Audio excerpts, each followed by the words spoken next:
नमस्कार, मैं डॉक्टर संध्या गुप्ता, स्त्री एवं निसंतानता रोग विशेषज्ञ हूँ और आज मैं आपसे बात करना चाहूँगी फैलोपियन ट्यूब ब्लॉकेज के बारे में। जैसा कि हमने अपने पिछले वीडियो में ये जाना था कि इनफर्टिलिटी या निसंतानता के क्या क्या कारण हो सकते हैं। पिछले वीडियो में हमने बात की थी ओवुलेटरी डिसफंक्शन के बारे में।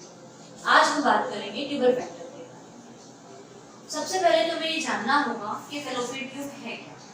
फैलोपियन ट्यूब एक स्ट्रक्चर होता है जो यूट्रस को ओवरी से कनेक्ट करता है। हमारी बॉडी में दो फैलोपियन ट्यूब्स होते हैं जो यूट्रस को राइट और लेफ्ट ओवरी से कनेक्ट करते हैं। आमतौर पर जब ओव्यूलेशन होता है तब अंडा ओवम रप्चर होकर ट्यूब में आ जाता है, फैलोपियन ट्यूब में आ जाता है और उसी समय हस्बैंड से संपर्क होने पर स्पर्म माइग्रेट करके फैलोपियन ट्यूब में आ जाते हैं और फर्टिलाइजेशन।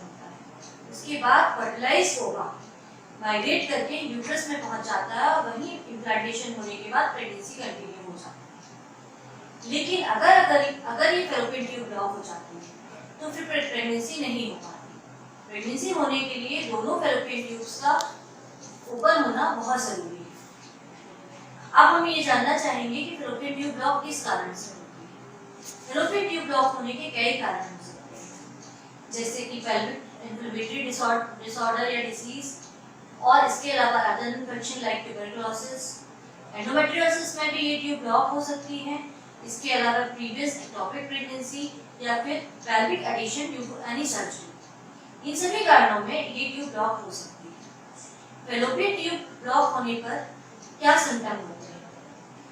अगर हम देखें तो फैलोपियन ट्यूब ब्लॉक होने पे पेशेंट को आमतौर पर कोई परेशानी नहीं होती। ये हम तभी जान पाते हैं जब कोई पेशेंट कंसीव नहीं कर पाता है, प्रेगनेंसी नहीं हो पाती है और निसंतानता के लिए डॉक्टर के पास आता है। फिर हमें ये जांचों से पता चलता है कि इसकी फैलोपियन ट्यूब ब्लॉक है, इसीलिए प्रेगनेंसी नहीं होती।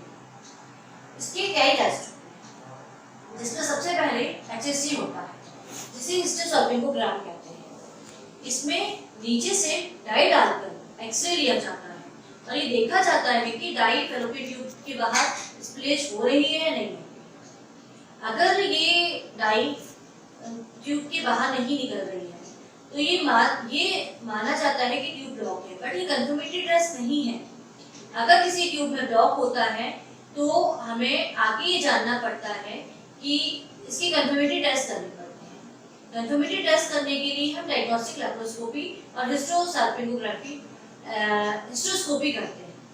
डायग्नोस्टिक लैप्रोस्कोपी में ये कंफर्म हो जाता है, श्योर हो जाता है कि ट्यूब ब्लॉक है या नहीं है। कभी कभी एक ट्यूब ओपन होती है और दूसरी ट्यूब ब्लॉक होती है। तो अगर दोनों ट्यूब ब्लॉक है तो फिर हमें टेस्ट ट्यूब बेबी ही कराना पड़ता है अगर प्रेगनेंसी के लिए। अगर एक ट्यूब ब्लॉक है तो हम ओवुलेटरी इंडक्शन दे सकते हैं और साथ में दवाइयाँ दे सकते हैं और फिर ये देख सकते हैं कि प्रेगनेंसी हो रही है या नहीं।